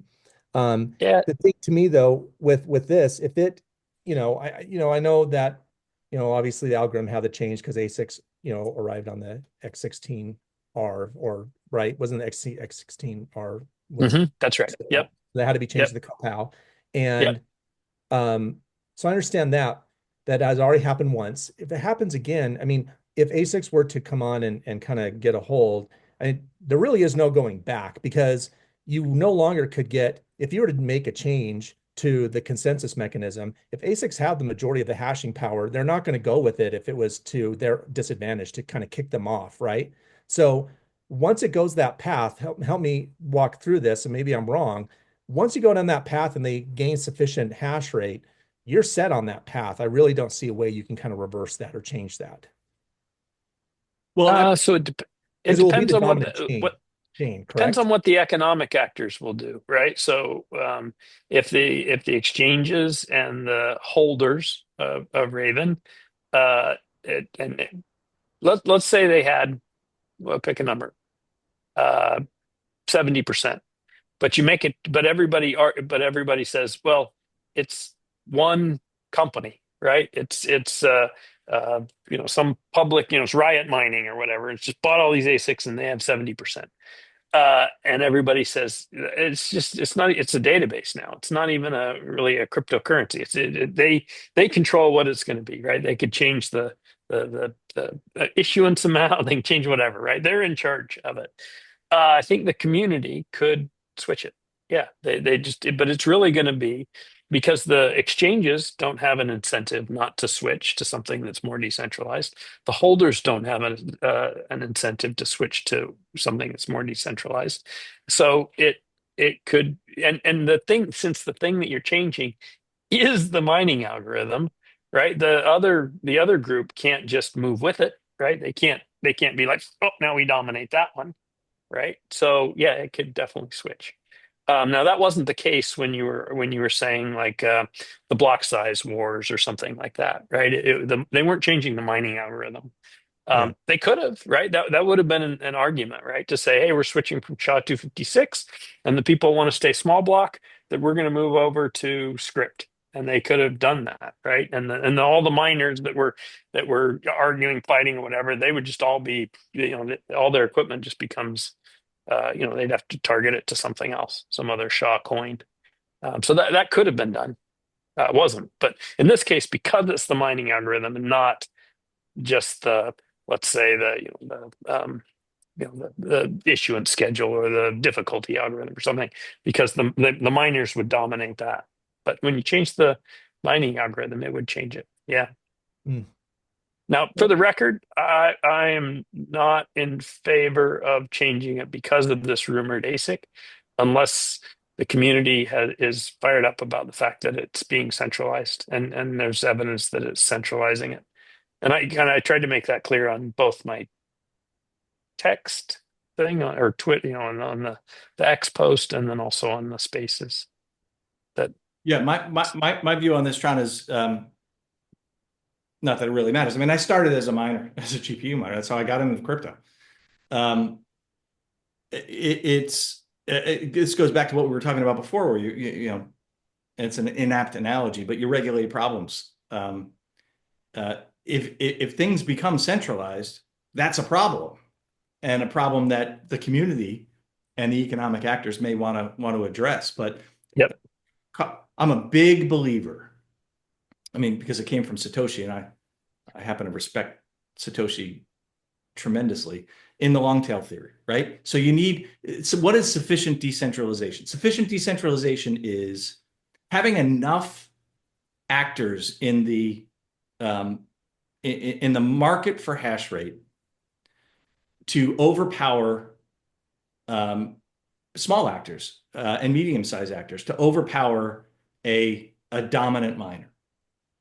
And as long as you have that distribution of mining hash rate, all to the good. And it doesn't matter what the equipment is, right? It can be, whether it's ASIC, GPU, FPGA, CPU, whatever. This is all about the distribution of hash rate and the availability of equipment. The problem with ASICs isn't that they're ASICs. I mean, GPUs are ASICs on the KawPow algorithm. The algorithm was constructed to make GPUs the ASIC for the algorithm. That's the whole predicate to ProgPow. No, because the reason I would argue it's different, right, is that an ASIC is hardware built specific, and so it has a specific unique quality in that there's nothing else that's good for. But And that actually, what is the ASIC on KawPow built to do? The computations that KawPow was constructed to fill yes, the compute and memory space of a GPU. it is, except that here's the difference. If there is a great profitable thing that takes the GPUs off, because it's like, why would I mine? That I agree An with. ASIC becomes a good thing Yeah. because the GPU can retarget to whatever. No, Go mine that more. no, I agree with that. I take that point. But no, my point was that KawPow itself was constructed to make, and they acknowledged in the original paper of ProgPow that Yeah, there could be a marginal efficiency gain by, I yeah, don't call it ASIC. I'm going to call it by constructing a purpose-built yeah. mining machine. There But will be very little very improvement. little. And they said, I think Yeah, 1% or something. So now it's 2 to 3 because GPUs have changed over time. but But my that's 2 to 300% though, no, not 2 to 3%.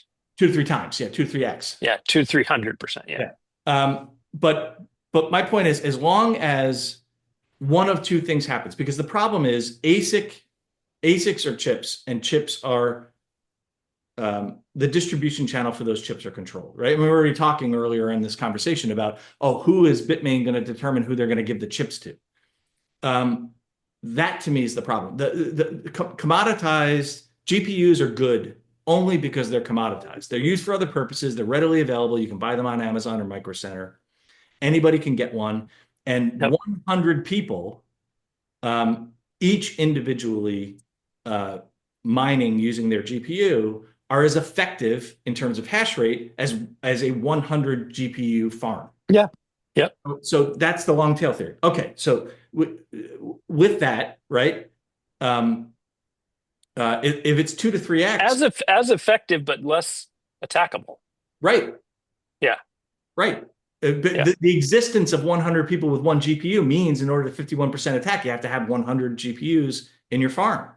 Yeah. Right. That was Satoshi's long tail theory. So my point is, as long as as long as either GPUs can continue to profitably mine KawPow, which it sounds like they will be able to do, or the chips are readily available, the ASIC machines are readily available on the open market, and nobody is exercising leverage to try to control who gets them and the Yeah. like, then there's no problem to address.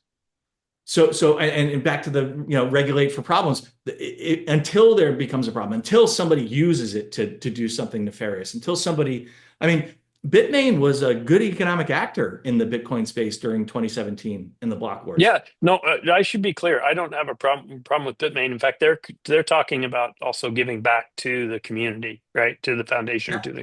to the community, to the marketing, to whatever, right? And that's fantastic, right? I don't see them as a bad actor. My concern, though, also isn't just the amount of mining, security-wise. It's also the if it's all in one place, meaning if there's one door you can knock on to say, Yeah. "Hey, we want to change this." That is actually my primary concern. That's why you need a distribution of mining power. Yep. And the tails Yep. need to still Yep. exist. As long as they still exist, there's not a problem to address from where I sit. Yeah. Yeah. And it doesn't matter if you have to go out and buy an ASIC versus a GPU, but as I understand it, 2 to 3x, you probably still will be able to profitably mine Ravencoin Yeah. with a GPU. And if that's the case, you can profitably mine Ravencoin with a GPU. Well, I think everyone who's using their parents' power can profitably mine Ravencoin. Yeah. Yeah. Yeah. Well, I mean, our mining facility early on, you knew this, Tron, it didn't have power costs. So Yeah. we could That's profitable. Anything. Yeah. So where Yep. did what's the origin of the ASIC rumor? Where did this start? Oh, Bitmain. It came straight from Bitmain. It did. It's not a rumor. Yeah. Bitmain contacted Jaraz and said, Yeah. we'd like community support for an ASIC. I wasn't involved in any of those discussions, but Jaraz told me that. So when they ask, we want community support, what does that mean? Who knows? I think what they're asking for is like, hey, we don't want to build this thing and then have you go, oh, an ASIC, now we've got KawPow 2, right? Which is from a development standpoint near trivial, right? You add some stuff in there that the ASIC doesn't, can't account for with software change, right? Yeah, well, Christy actually and her team, I think, built in parameters that can be easily tweaked. Yeah, so it's easy to change the code. What's not easy is getting everybody switched over on a certain date, or even setting it up, having that 85%, or some percentage of everybody mining with the new one and things like that. It's very difficult to do, to communicate now in multiple languages and multiple, globally, because it's really well distributed project, and so it's global and So they hard to get want all to those know, hey, changes. if we put forth the time, effort, investment to do this, is the community going to accept it? Is it going to something that will stick so that we can, as Bitmain, Correct. sell enough of these to make a profit? Correct. Rather than Correct. chipping. And yeah. I don't really even know what the community. I kind of rankle at the whole concept of community in the blockchain space, right? Like, who is this community we're talking about? I don't know everybody that's involved in Ravencoin. I don't know what they think. I don't know what they want. I don't know what their economic decisions are going to be. Right? There's hundreds of thousands of people in Korea. There's people in China. There's all sorts of users of Ravencoin. So this is really a sort of an individualized decision by all of the actors in the space. and the default is don't change, right? Yeah. Because, that's we would have to Ravencoin would have to hard fork. So my view. It is a hard fork, but it was done before, so I can understand their concern. Me too. I mean, Yeah. absolutely. Look, my view, to be just crystal clear about this, not that anybody cares what my view is, but my view is if it ever becomes a problem with decentralization, just like the DGW Yeah. issue, Yeah. Was a big problem. yeah, just like DGW, just then the community might come together. This amorphous That's disparate group of people who have economic that, stakes might come together and say, too much, we're done. But that's my point. I don't see That's my that point. in advance. Yeah. Yeah, I don't want to promise that, hey, it'll never change, right? That isn't I can't make that promise, right? And so You if couldn't if you it's wanted to, Tron, because you that's haven't, right. right? That's right. And anybody can copy and fork it. Yep. So, but they would be responsible for convincing all the economic actors to Yeah. change, which is Well, extraordinarily difficult thing to do. Not impossible, but extraordinarily difficult. And it would require almost having that problem in order to make it such that it has the visibility that everybody says, yeah, no, here's why we're doing it. This is why we're changing it. It would, it's almost like, something's coming at Earth. And so, the whole world's now going to work together. And it kind of requires the problem where you can't just go, hey, we want to go blow up an asteroid. Right. But if it was existential, you could get the backing. And Well, that's where we are. the problem was there when X16R the ASIC came out because it was 1,000 times more efficient, right? So you have a 1000x ASIC that's controlled by one company, and that company is not selling that ASIC. That's an existential problem, right? Yeah. DGW, same deal. You had all of this, and then it was a problem that needed a solution. Checkpoints, when we had the hash rate, what's the name of the company now? I'm drawing a blank, but uh, uh, all the hash rate that was jumping onto Raven and jumping off of Raven, right? And then you had the checkpoints to protect against that in DGW. All of that were solutions that were proposed and adopted to address a known and existing problem. They weren't Yeah. hypothetical, maybe something's going to happen in the future. And with a 2 to 3x more efficient ASIC that's going to be available to purchase when Yeah. GPUs still mine, it just doesn't rise to that level, from my view. It really doesn't. Any GPU could come out today that's 2 or 3x times more efficient than yesterday's GPUs. Yep. So, I mean, I it's would really possible like I would really like to see them though sell those ASICs to anybody that wants to buy them. That would well, it would I just would be a assume nice they would. gesture. Why would they not do that? I mean, if they're well, it's a well, yeah, my concern isn't that they selling them to everyone is fine. Selling them to everyone and having one person buy them all is not fine, got it. right? I mean, because if someone's able to dominate the network because of this, then it's a problem. That's it. Yeah. Well, I mean, look, But it I don't sounds like they're willing to work on that side, right? They don't want it to be a problem either, right? They want this to be a long-term profitable thing for everybody selling the machines. So they're not a like a we're going to do this and destroy you kind of thing. This isn't yeah. a threat by them at Yeah. all, right? It never came across that way. They seem to be, even the person on the spaces thing was very like, hey, we can do this, had ideas. So they understand the issue as well. So Ron, did you get any details from them? And I can listen to it, but any details about the mechanics of how this ASIC works? I mean, no. no, no. I'm curious to how they can make it better. I mean, I'm assuming that they've either built it, masked it, simulated it, something that says that it's more efficient. I don't know. Do you have any Uh, reading on how much more efficient? well, I'm being told 2 to 3x.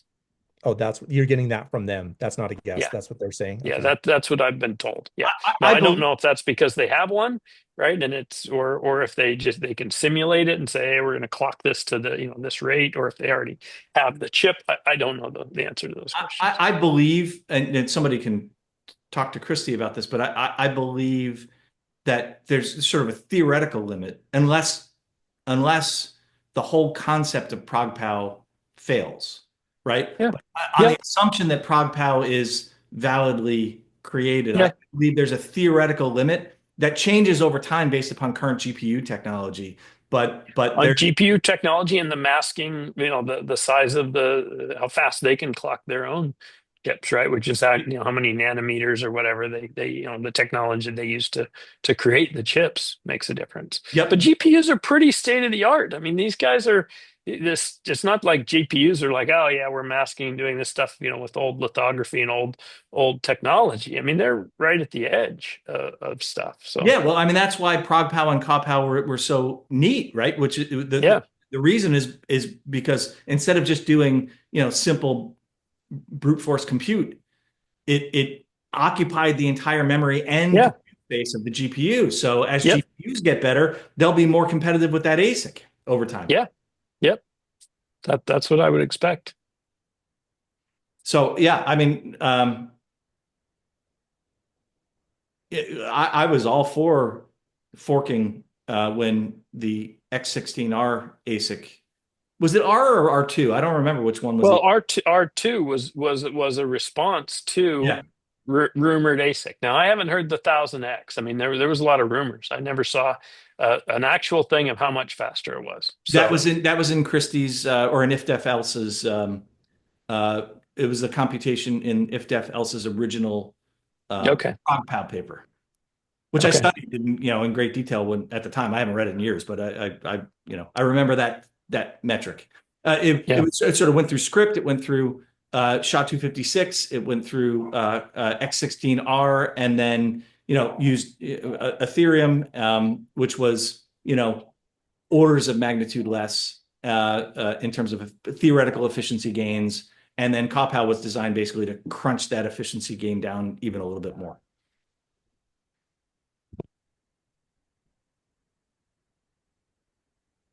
I've got dogs barking upstairs. I'm sorry if you guys. So look, this was awesome. Anything else you guys want to talk about? I missed this. We got to do this more often.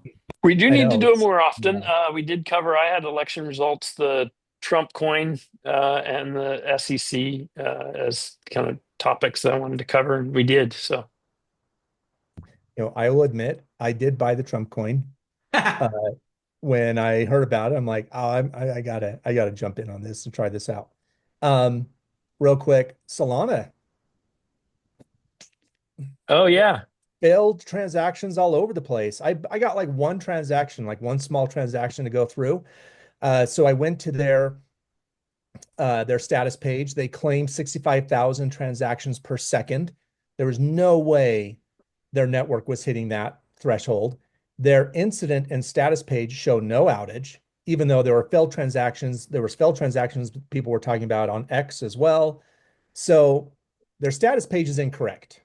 It is not accurate, and they're published 65,000 transactions per second. I'm also going to throw a yellow flag on that as well because I don't think it can actually handle that. Guys, for better or for worse, I'm a purist. I've just never gotten into Solana. I just can't. I Same. I'm like those This is my memes that first like one I've ever done. I'm in this for the tech. It's like the meme. It's like the guy with the gold chain on. But I believe it. I'm in this because I want decentralized ledgers, and decentralized to me does not mean Solana. It yeah, doesn't mean Ethereum. yeah. I 100%. stopped mining Ethereum years ago. The day they switched they had this ice age that was built into Ethereum. And the principle behind the Ice Age was it would force change to Oh the yeah. it would force miners to change the chain over time as they built out their roadmap, right? So the Ice Age hit, I think it was 2016 or 2017, I don't remember, but the Ice Age hit in like June.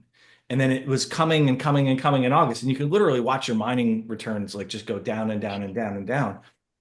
This is before I started switching back and forth to music coin, but and then like the Ethereum Foundation on like a couple of days notice, or maybe it was a week, like just said, okay, we're cutting mining rewards by, I don't remember anymore, guys. It could have been 2/3 or 1/3. I don't remember. But as soon as that happened, right, I was like, this is not a decentralized ledger. Right. So Yeah. I'm not going to spend my time, effort, and I was a big fan of Ethereum. I mean, I sort of didn't really, it wasn't in my consciousness what they did with the DAO hack, and that probably should have been the first, major. That was in mine. That was kind of a big deal for me. It's like they rolled it back, and I feel like Ethereum Classic is the real Ethereum. Well, it is. Yeah.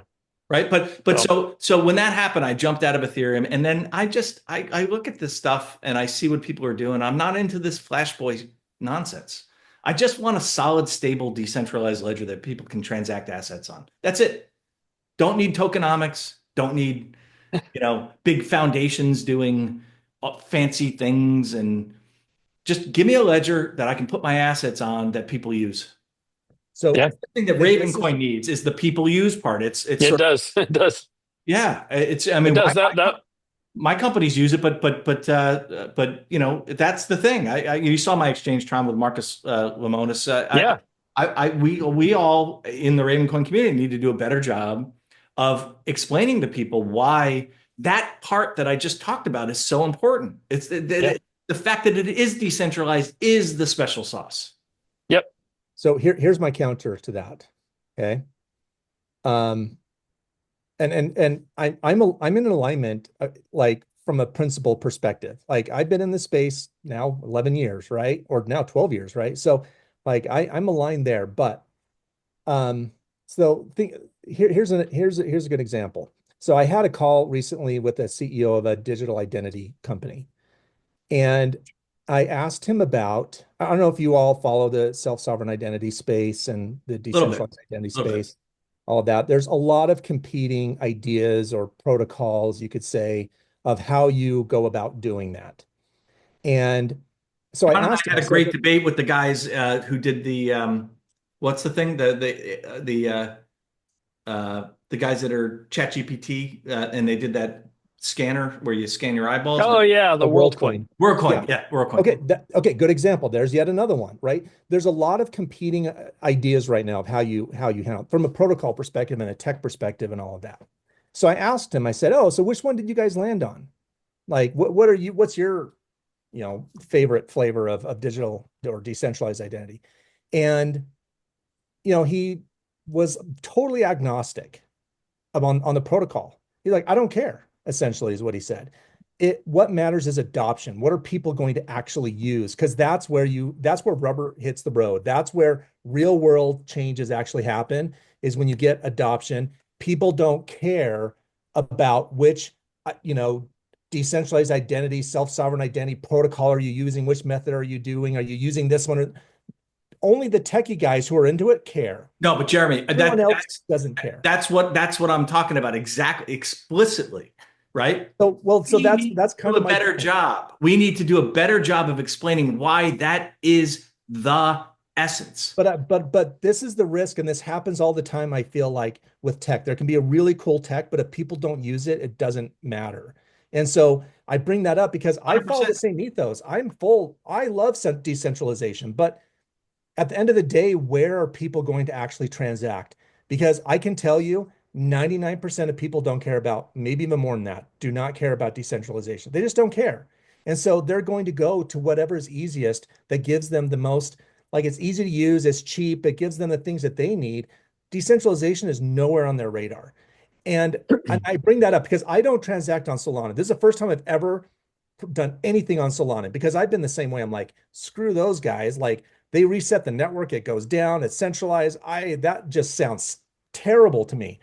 But then all this activity is happening on it. And you're like, why are people using it then? But Jeremy, people are actually using it. They're not using it because it's centralized. They're using it because there are other reasons. you're 100% right. I mean, look, even fervent Bitcoin maximalists. I mean, look at what Liquid Network is. It's a federated peg into and out of a non-blockchain, non-proof of work federated system where a bunch of banks and Adam Back get to vote on whether you can make assets and what you can do with them, and then vote on whether you can peg back out. Right? So yeah, I couldn't agree more. People don't understand the essence, People won't the thing that understand. blockchain solves, the problem that it solves is decentralization. If you want a centralized ledger, get 10 guys, pay them a lot of money, let them keep Excel files. It's much faster. Yeah. I hear you. I know. I'm trying because I'm trying to think, okay, where are things going to be in 5 years, 10 years, all of these things, right? We all talk about like a world, there's everything's going to be tokenized, all these things, and we all want specific platforms for that to happen on. Obviously, we would love it to be on Ravencoin, right? Well, why aren't people doing it on Ravencoin? I don't know, I don't right? either. I don't know. It's easy to do. It has all the things that we think that it has that make Yeah. it easy to use, but you know, and it's decentralized, right? Well, Yeah. maybe it's not a feature people really care about. I agree with you.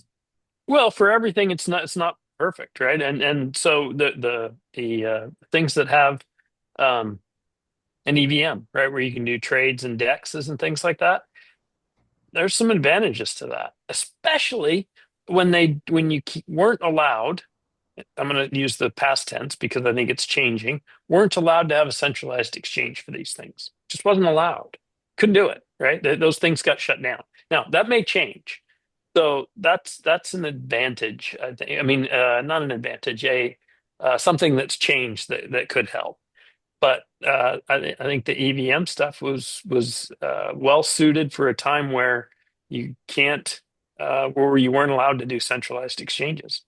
Yeah, but it's Mhm. not as though Ravencoin couldn't, with funding, create a side chain that has an EVM like a drive, Oh, it can. you know, It and can. and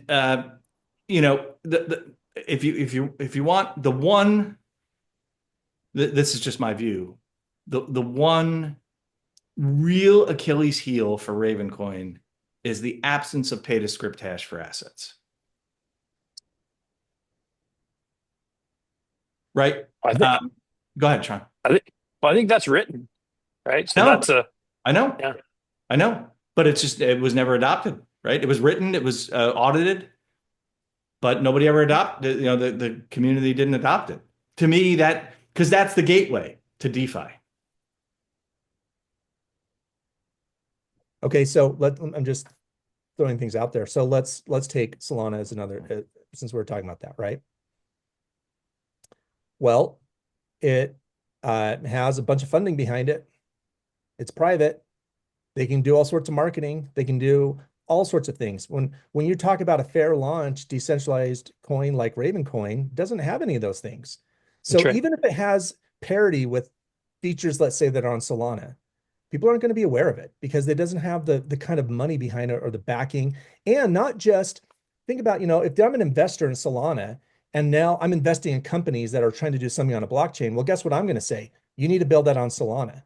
You need to make Yeah. sure that's on Solana. You Yep. need to make sure that's not like that's what's going to happen. So now that an ecosystem starts getting built because now there's an economic incentive to build it on Solana, right? No, And that just doesn't exist in a fair launch decentralized coin like Ravencoin. yeah, but Right. Jeremy, it all changes with one or two major companies that take the plunge because they get the decent. Look, I agree with everything you just said, but I'm not here. This is just me. I'm not here to. I don't. I wouldn't use Solana if you paid me to do it Yeah. because I get. This is just me. I get that the decentralized nature of the ledger is the solution to the problem. The problem is how do you get a message from Alice to Bob where everybody tries to attack the message in a way that Alice can confirm it was sent and Bob can confirm it was received and test the validity of the message without any trusted intermediary. That's the problem, and that's what blockchain solves. It doesn't solve any other problem. Right? Solana, if you have a control, I'm not going to speak about any particular project, but if you have a controlled ledger, it doesn't solve that problem. So it's no different than just splitting up the database into 15 trusted sources. Instead of one trusted source, you have 15 trusted sources of truth. The whole point of decentralization is that the source of truth itself has no party that controls the truth. Yeah. Right? Yeah. With Yeah. applications to assets, with applications to money, with applications to messages in general. I don't understand why we don't have a decentralized Twitter. Well, no, no, stir. Go We ahead. do. It's Noster. I haven't Yeah. used it, so I don't really know a lot about it. But Yeah. look, Um, that's why I'm here. And I'm not here because number go up. But that said, there could be a million, 10, 15 million people who are. And that's the beauty of decentralized project. If that's what those people want, go turn it into whatever you want, you know? But I view that as less valuable than the fact of decentralized rails. It's just nobody's using. My companies are using it, but no real like serious economic. And not that my companies aren't real or serious, but like serious economic. I would love to see beyond. I mean, Ravencoin's got a market cap that exceeds beyond. Right? Ravencoin's market cap is higher. I don't believe in market cap as a metric, but it's higher than beyond. I'd love to see them dip a toe back into the project that came out of that office. Yeah. Because it really is the right thing for the space, even if people don't realize it. But maybe I'm just an old codger, who fancies myself a Jedi warrior and a warrior monk, and I'm wrong. I don't know. Well, I do think number go up matters because it attracts attention. And the more and more coins that get created and all of that, I mean, Ravencoin is still a top 200 coin. I haven't looked at market cap. Um, Boy, as the market gets more and more saturated with more and more crap coins and all that, I think being in a top 200 coin is still a pretty big deal. No, but Um, it was top 50, you know. it was top 50. It did do that run up. That would be great because again, when it did that, it attracts more attention, it gets people excited, the energy really starts to Yeah. come in. People like, oh, this is something. So I'd love Yeah. to see that come back because I do think Yeah. that number go up does matter.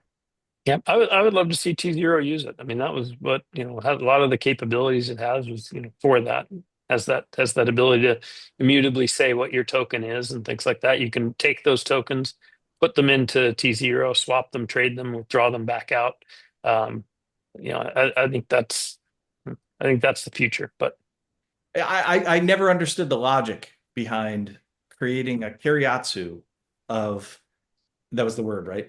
Term Keiretsu. yep, and a yep, keiretsu of voting and and land governance yeah, and T plus zero settlement on chain and all the other stuff that they did over at Medici and create an open source decentralized platform and push that platform out there into the world. And none of them used it. MLG used Florin Coin. yeah, T0 used whatever crappy yeah, backend it uses. I just don't understand. It was there, ready to go. yep, All somebody needed to do was turn the key. yeah. Vincent did use it. We'll say that. Vincent, What's who did? Oh yeah, Vincent did. That's true. Yeah. Yep. Did. yeah, Um, Tron and I spoke with him at Ravencoin Korea. You know him much better than I do, Tron, but he's a sharp guy. Jacob, Yep. Yeah, was he there? yeah, he spoke with us. Oh, Yeah. cool. Yeah, very nice. That was That was a awesome. while back when Vincent was still around, but Yeah, Okay. Tron, wasn't that like the most awesome blockchain conference you ever did? It was for me. it was pretty incredible. It was they had to they had to increase the venue size because it got so overbooked yeah, I've got photos from it. It's pretty incredible. Wow. That one was one for my book. I just Yeah. there were people like flapping about like we were rock stars. I'm like, I'm just a lawyer from New Jersey.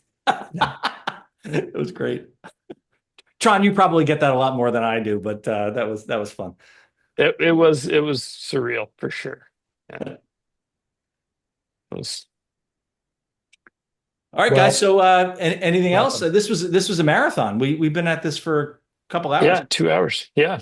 Yeah. I Well, we have have more. a We while. could go all night, if you want, but Well, let's just do it more often. Yeah. we really should. To me, this is so cathartic, and I love it. I don't care if three people watch it. I love doing it. Maybe we can Jeremy, get Hello, three apropos to people. apropos to our discussion a few minutes ago, Jeremy. It's like, yeah, if a tree falls in the woods and nobody, does anybody hear? yeah. Well, that's all right. That's still fun. All right, guys, cool. So I'll talk to you next time. Why don't we try to do it next month? Okay. Oh, hey, Tron, can you teach my class on Friday? I'd love to have you guest lecture. I can. What time? 9:55 to 12:55. So you can pick any hour in that zone. Okay. Yep. Sounds good. Yep. All right. I've I can already do that. primed the pump. I told him your mining presentation is the best description of mining I've ever heard. It's so funny. I was doing this. Somebody who came and stayed with us, friends that came and stayed with us here over the whatever. We got into a discussion about. And she's like, I don't understand mining. It's like, so I started describing it with a table, and I'm like, this is imagine zero, imagine the number of atoms in the known universe. Here, I'm doing it all with the table, and she's like, that was the best description I've ever heard of mining. It's like, we've got an even better one. We'll get back. We'll get on the TV. I have the actual presentation. So I put it up on the TV. She's like, oh, that was great. So yeah, that's awesome. Yeah. Well, if you think that was good, wait till you see my meat grinder. Yeah. No, really, it's a big hit. And I get reviews every year from all my students. And since you started doing it, all the reviews have frequently mentioned the mining discussion as the first time they understood it. Oh, good. Really well presented. So, I mean, I just want you to know, my friend, I pumped you up this time. Everybody's waiting for it. So. All right. Yeah. Text me what time you want to do. But yeah, I'll work around you. Okay. Sounds good. And that's Eastern time, correct? Eastern time on this coming Friday. Okay. Yep. Okay. Cool.